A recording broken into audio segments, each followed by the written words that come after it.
culture et sur culture-juive.fr. Radio J. Radio J. Le 10-11. Lise Gutmann. Radio J, les rendez-vous de l'EJAF. Et ce matin, j'ai l'immense plaisir d'accueillir en studio Joëlle Bernheim, qui est en train de s'installer. Joëlle, bonjour. Bonjour Lise. Alors, merci d'être de passage à Paris dans le studio de Radio J pour nous parler de l'actualité trépidante d'études juives au féminin, l'EJAF, cette association donc que vous avez créée maintenant il y a quelques années, des cours, des séminaires, des rencontres, des zooms, ça part pas au sens négatif du terme dans tous les sens, mais en tous les cas, il y a tellement d'activités que c'est juste passionnant et on vous en remercie. Oui, plein d'activités, tout par Zoom, mais ça ne reste pas moins très vivant, très trépidant. Et Lise disait, il y a quelques années, nous allons fêter notre bar mitzvah bientôt. Et je le dis. Bar mitzvah ou bat mitzvah? Je le dis pour dire que des hommes aussi, hommes et femmes, sont invités à nous suivre par Zoom. Et il n'y a pas d'exclusive pour participer à nos activités qui sont effectivement... On va dire bar bat mitzvah. Voilà, bar bat mitzvah, ce sera... Hein, c'est bien, il y en aura pour tout le monde. Absolument. Et ça va être quand, ça ? À la rentrée. À la rentrée, on aura l'occasion, bien sûr, d'en reparler. Alors, on va parler du planning de la fin de l'année dans ses grandes lignes. D'abord, des cours hebdomadaires jusqu'à fin juin. Oui. Alors, ils ont lieu quand, ces cours, Joëlle ? Rappelez-nous. On peut encore vous rejoindre ? Bien sûr, on peut toujours nous rejoindre, prendre le train en route. Et les cours sont le lundi soir, le mardi toute l'après-midi jusqu'à 19h et le mercredi soir.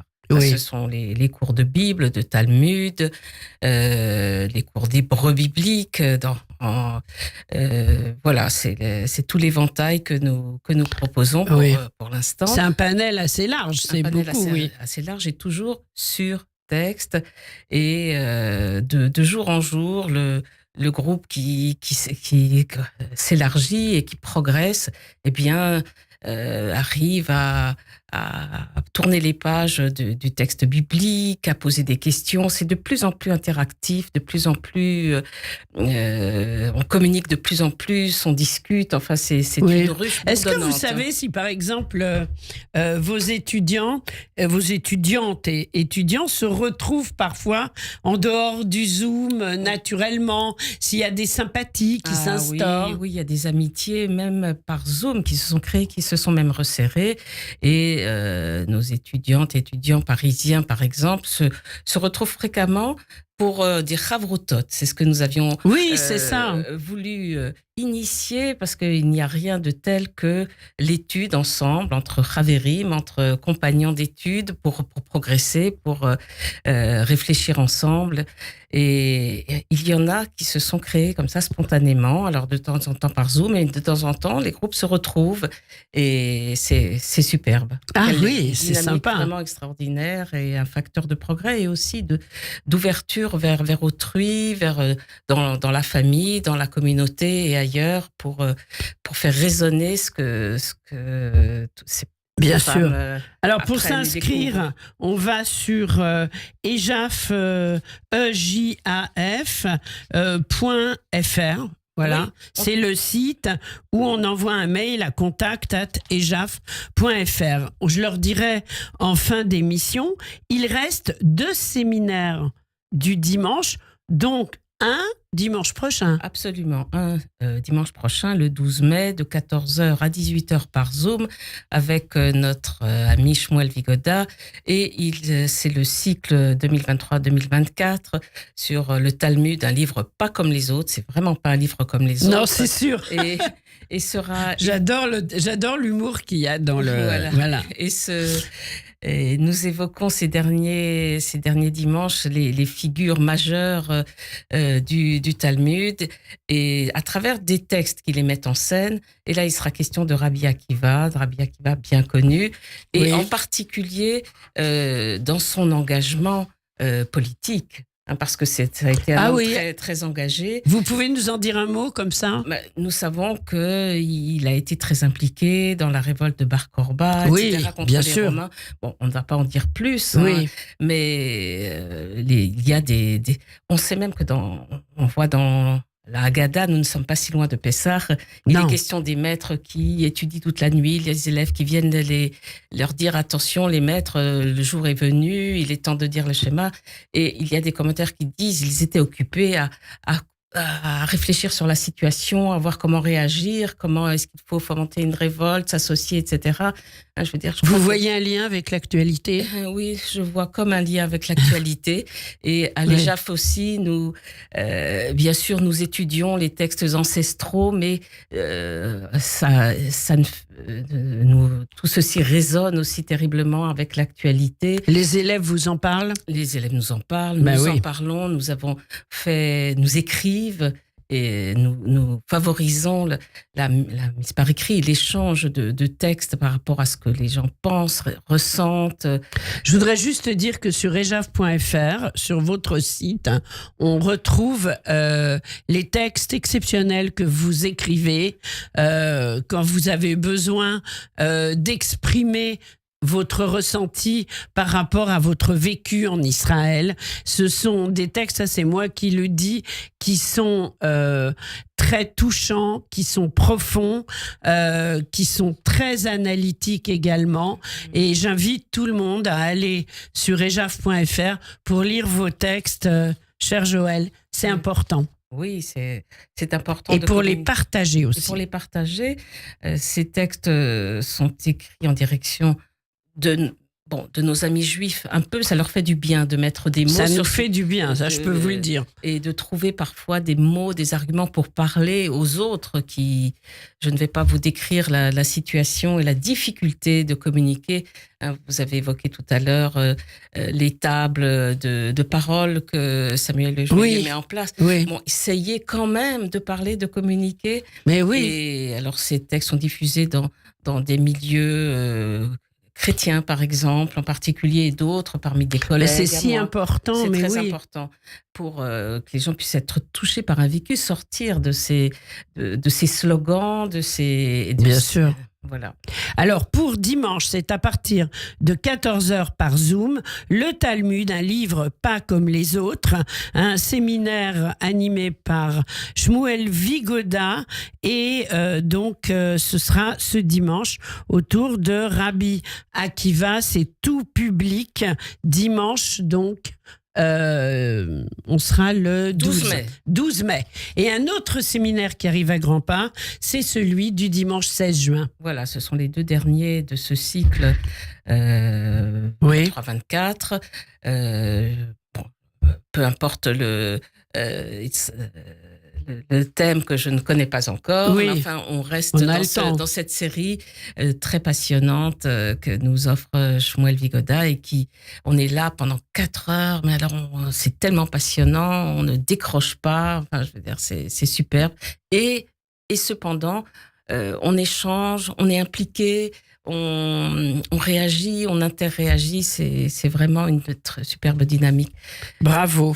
En tous les cas, 2 séminaires à ne pas rater, et des séminaires qui s'adressent à toutes et à tous. Alors, il y aura 2 soirées également dans la continuation du 20 mars, après le 7 octobre. Les dates ne sont pas encore définitives, mais on les trouvera sur le site. Oui. De quoi s'agit-il ?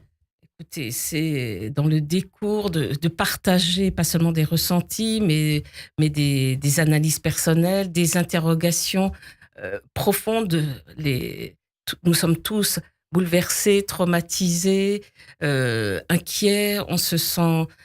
tout est remis en cause dans notre... y compris dans notre existence, et même... c'est déjà partagé. Et puis... lire des textes aussi de la tradition qui permettent de mettre en mots autrement. Il s'agit pas, on n'est pas dans la prière, Bien sûr. mais dans le recours au texte, voir les interpellations, mais pourquoi, mais comment, enfin, et on trouve ça dans la Bible, on trouve ça dans le Talmud, et des textes qui peuvent nous être d'un certain recours et d'une certaine ressource. Bien sûr. Je le dis tout le temps, en tête de mes textes, penser, réfléchir, voire étudier pour ne pas désespérer. C'est important. Ça me paraît très important. Bien sûr. Et c'est pour ça que le séminaire d'été, qui sera non pas à Jérusalem en présentiel, mais par Zoom, sera consacré aussi à l'importance de l'étude du Limud Torah dans la tradition juive. C'est une mitzvah, il faut étudier, si possible, tout le temps, jour et nuit, et y compris les femmes, tout le monde. Et je crois que... C'est un grand soutien. C'est un grand soutien. Voilà. Alors, on vient de vivre Yom HaShoah. Et pour vous et vos étudiants, ça représente bien sûr quelque chose. Évidemment. Nous n'avons pas fait un événement sur tous les événements qui se passent, mais nous avons des étudiantes de tous âges, de toutes les tranches d'âge. Certains sont nés, certains de nos enseignants, certains de nos étudiants sont même nés sont des enfants cachés, sont des gens qui sont nés pendant la guerre. Et bien sûr, nous avons communié ensemble, certaines ont écrit des textes. Oui, vous m'en avez envoyé un qui est très, très touchant, on va dire. Absolument. Et c'est le texte de Liliane, c'est ça? De Liliane voilà. Gotef, qui fait résonner son vécu personnel. Bien sûr. Et avec les événements du 7 octobre et au-delà, et avec la déferlante antisémite. Dont parlait Gabriel Attal hier soir. Vous avez mentionné tout à l'heure, et puis avec ce choc traumatique, cette effraction, quelque chose qui nous tétanise et nous sidère. Comment c'est possible? Mais oui. En tous les cas, un très beau texte de Liliane Gotef qui sera sur le site aussi. Oui, absolument. Super. Donc, ejaf.fr. On termine rapidement, parce qu'on aura l'occasion d'en reparler, avec le séminaire de cet été. Oui, comme je le disais, un séminaire qui a lieu... Enfin, je sais pas, oui, c'est un séminaire, c'est ça. Oui, c'est un séminaire qui a lieu... c'est la 10e édition de ce séminaire, je crois. Et en principe, nous nous retrouvons à Jérusalem dans le cadre d'une midrasha. Mais là, les événements sont tellement imprévisibles et incertains que nous avons choisi de le faire par Zoom. C'est compliqué de s'organiser, de programmer.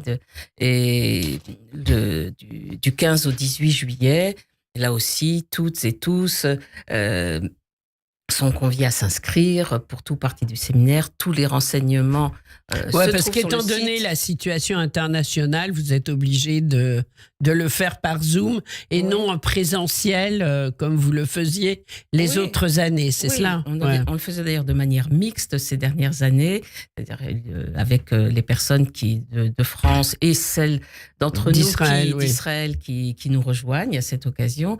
Mais cette année, c'est trop imprévisible. Je crains que les gens peut-être hésitent à voyager ou ne puissent tout simplement pas voyager. Bien sûr. On ne sait pas de quoi demain sera fait. On espère le mieux, mais voilà. Oui. Bon, écoutez, quel programme. C'est assourdissant ce que vous faites. C'est énorme. Et vraiment, nous, on invite toutes les auditrices et tous les auditeurs à vous rejoindre. Pour cela, un site, ejaf, ejaf.fr, et on s'inscrit. À partir du site, on peut vous envoyer un mail, on peut vous contacter. On peut s'inscrire directement. Directement. Donc, c'est quand même très, très simple. Hein. Oui, et un site qui est réactualisé en permanence. En permanence, voilà. Donc, c'est vrai que c'est important. Alors, une dernière question, Joël Bernheim.